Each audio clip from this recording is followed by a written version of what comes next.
In today's video, I decided I'm going to open raw and Pilsen.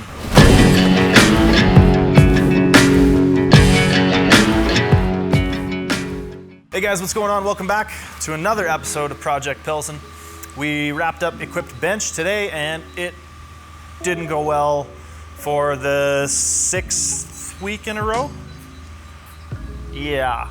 So I decided to try to get everything dialed in, so I got into a bigger shirt, one that I've used very successfully in the past, and I got nothing out of it. I touched 225 pretty easily, and then it died about 3 inches off my chest. I just wasn't getting anything out of the shirt.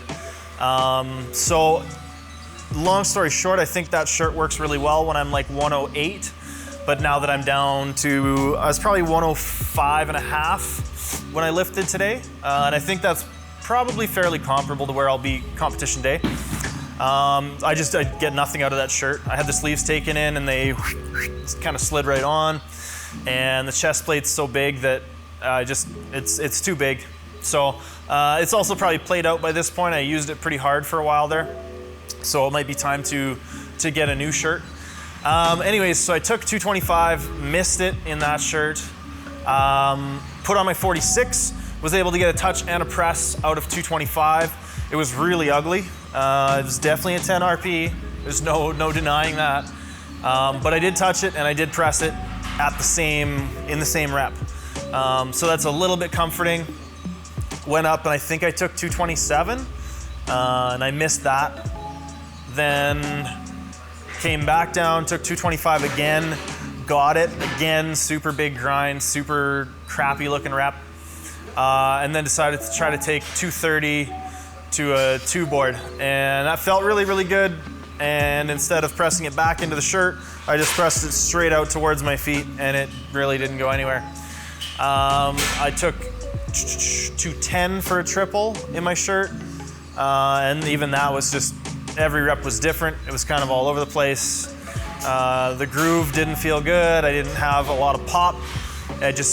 My shoulder feels like crap again now. So the list goes on and on and on. Anyways, I talked to Mike. We had a big, long conversation today again, and we've decided, so I'm gonna open raw, probably about 160 kilos, get into my 46, my tighter shirt, and not open, but take my second at 225, hopefully third at 230, 235. If I can go 235, that matches my best previously.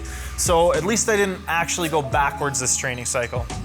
Even if I get 225 and that's it, that still holds my total together barely. Squat and deadlift are still going really well. Bench did not respond well to higher intensity, and Mike said today that it's a pretty crappy time to learn that lesson, but it is what it is, and my bench didn't respond well.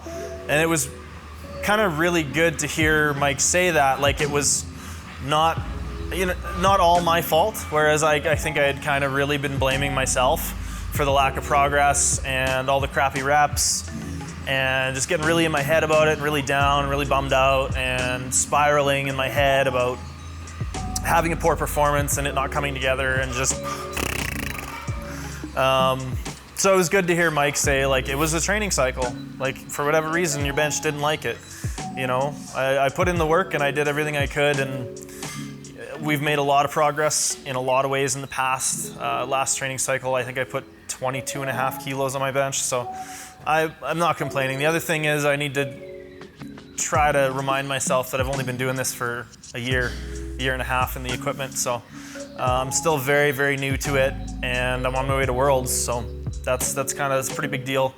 And I'm not gonna beat myself up if I maybe don't have the best performance possible. Not to say that might not still happen. I might pull it together. I'm a game day lifter, and we'll see how it all goes. But yeah, anyways, moved on from there and had not a great squat day, but a better squat day than last week. Hit 275.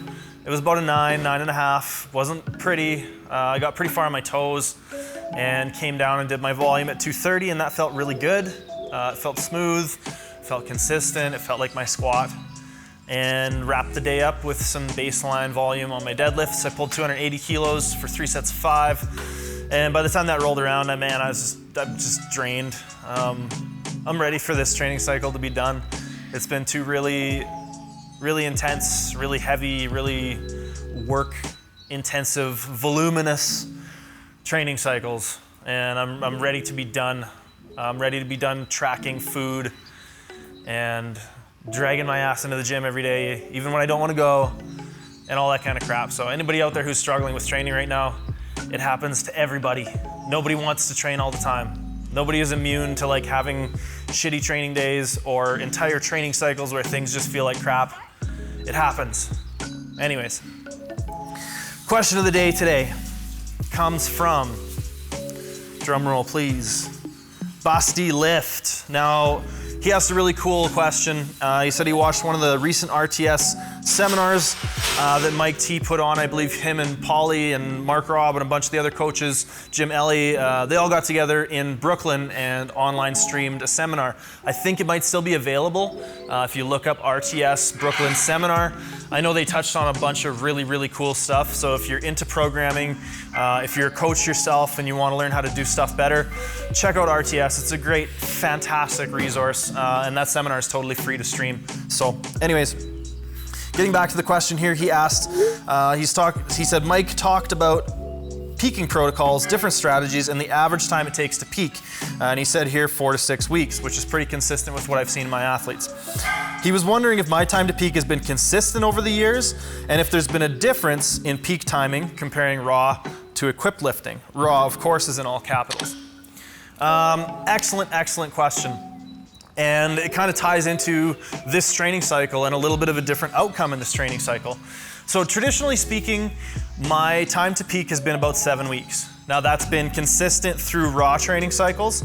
I think our first, let me take one more step back. Our first developmental block was in equipment. And that was my first equipped training cycle. And I had a very, very steep drop off in about the 8th or 9th week. So we shortened it. All my training blocks since then have been about 7 weeks. My following training cycle was for War of the West. It was very, very successful. Peaked exactly on time, 7 weeks.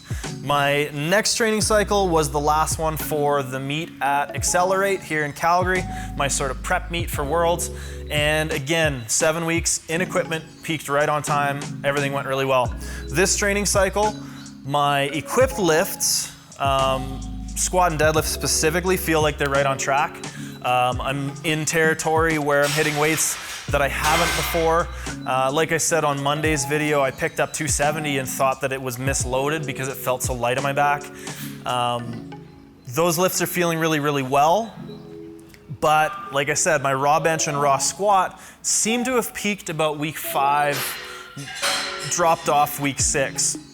My deadlift seems like it's going similarly, but it usually holds on a little bit better.